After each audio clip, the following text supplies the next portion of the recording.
What is up, everyone? JD here. I hope you're doing well today. We're going to be doing my full review of the Vosteed Raccoon.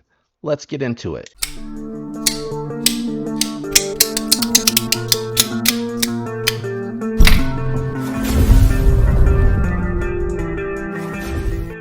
All right, what we're going to be doing today is we're going to be doing some size comparisons, profile comparison. We'll weigh in on this one, and then we'll jump into my thoughts and impressions. Let's kick it off with those profile comparisons. Here it is against the Spyderco Para 3, and we'll move these up on the screen just a touch for you guys. As you can see, these two are very comparable in size. This is more of that medium size EDC. Here it is against the Spyderco Shaman. I really do like these two for a profile comparison. You can see it's right there, medium, like bug out, Para 3, more your all style sized knives. And let's bring out another budget friendly large size comparison. Here it is against the Civivi Baltus, and then we'll move the Para 3 out of the way, and we're actually going to bring in the Migron Moyarl. As you can see, these two are very comparable in size, medium-sized EDC, and we're going to actually keep the Moyarl out here for the profile comparison. Let's go ahead and close these up and take a look at these two closely. As you can see here, the Moyarl's just a skosh thicker, not a ton. And then against the Para 3, I believe these two were identical when I checked them earlier. Yeah. So very comparable to the Para 3, just a little bit thinner than the Moyarl, and it is not a heavy knife. If I remember right, I think this is coming in just over 3 ounces. Yeah, 3.1 ounces. Nice weight, good size, good materials.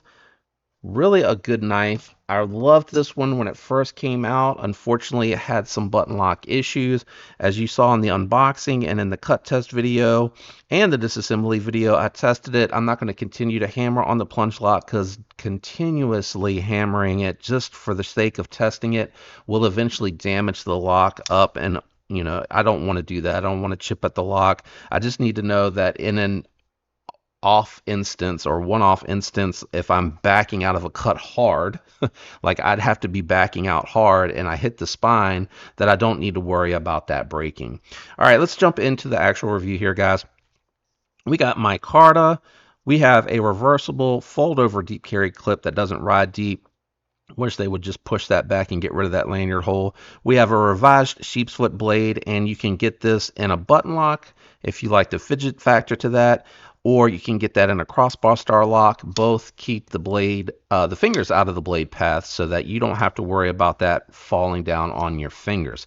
Ergos are really good. I said that in my original review of the Vosteed Raccoon, the drop point variant when it first released, and that continues to hold true.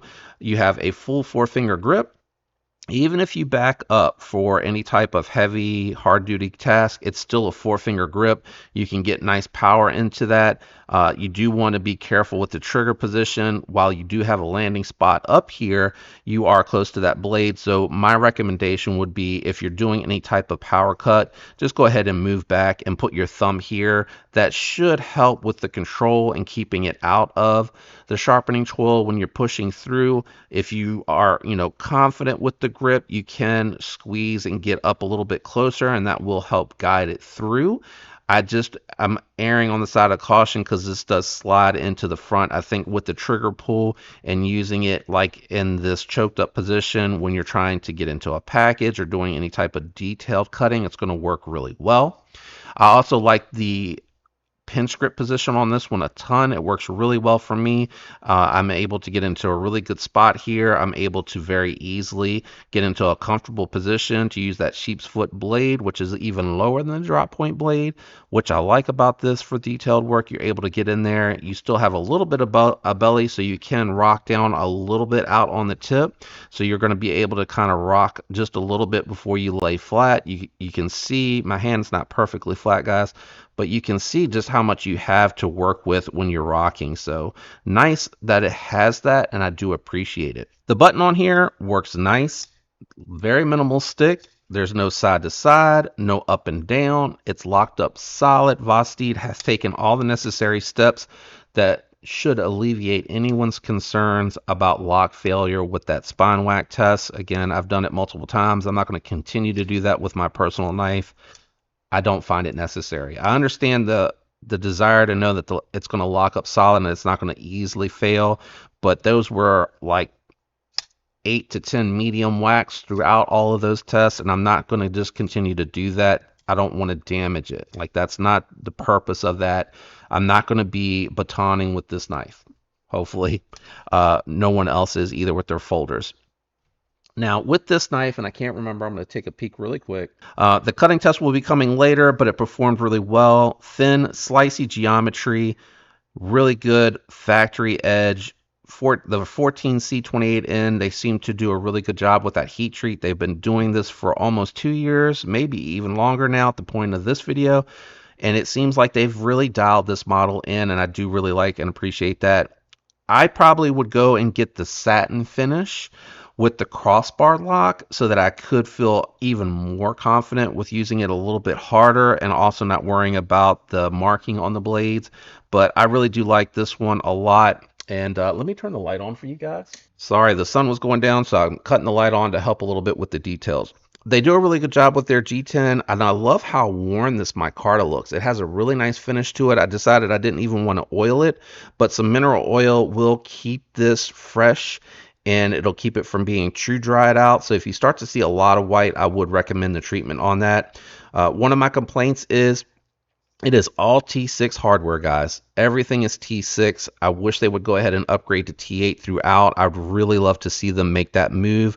Also, I personally prefer removing the scale from the spring side. It's just easier to control the spring compression, closing it and opening it. So it is captive. The D shape was able to be reversed, but your show side is cleaner with the captive pivot on this side as well, in my opinion. Granted, you do have 4 other screws over here that are showing the screw heads, but I still think it looks cleaner. I like the fact that they include the filler tab that goes on either side, and regardless if you get the button lock or the crossbar lock, that is a reversible knife that is going to be very usable for the lefties. The thumb studs on here are perfectly placed, guys. Look at the placement on this, well below the pivot, below the button lock, and it fires. It feels like a solid detent. It does feel a little mushy if you try to go slow, but you know what? It has enough resistance that if you try to fail it, it will come out. And this one has been cleaned and lubed. The disassembly has already been done, and it'll post after this video. But with the lube on, with fresh lube on there, freshly cleaned, and it was not very dirty on the disassembly, even when you try to fail it when they're properly tuned, it's still going to roll out. It might feel, but you're trying to fail it, right? You're not firing it. You know, thumb studs are meant to be fired. They're not meant to like, you want to really just bam, fire that sucker out. Bam. And it locks up solid. Nice action. It's so smooth. So smooth. And so was the crossbar lock variant that I had of the drop point. I think I actually like the sheep foot better. And I personally might upgrade. I know I say upgrade. It's just I like the lock a little bit better, but the action on it and the performance of it was so nice. I might actually grab one of those crossbar lock variants as opposed to the button lock.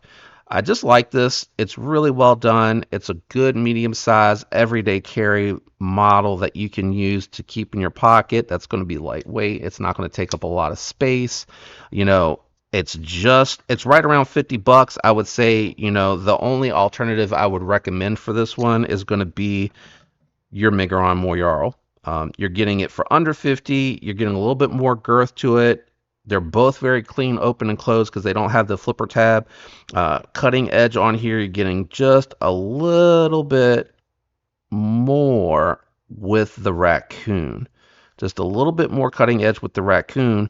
But this Ford Choil, to me, it puts you back far enough away from the edge of the blade. Actually, no. I'm going to give them a tie on that. The really deciding factor is going to be that it's the liner lock and it's under $50. You're getting all T8 hardware and you're getting a titanium pocket clip for under $50. You're getting T6 hardware. You're getting a non-deep carry clip that is actually really comparable when you think about where these two land in the pocket and how much they leave out. That's kind of ironic. I didn't realize when I was doing that. But you're getting a fold-over steel clip, T6 hardware. In my opinion, captive pivot is already in the correct spot on your Miguron. Opening hole versus thumb stud is personal preference, guys. I like both of these. I enjoy them for completely different reasons, but this would be my only alternative recommendation. I actually would recommend this knife in either variant. Vosteed has corrected all the issues that the early version had, and I really like the sheep's foot. I think it's a great utility blade. I think it's a solid buy, guys. Let me know what you think about the Raccoon down in the comments below, and a shout out to everyone out there that likes, uses those links, comments, and is subscribed. I appreciate the support. It does help the channel. Shout out to my members out there. You're getting early access to check this out before anyone else. Thank you for the support. I love you guys. I hope you have a fantastic week. Until next time, peace.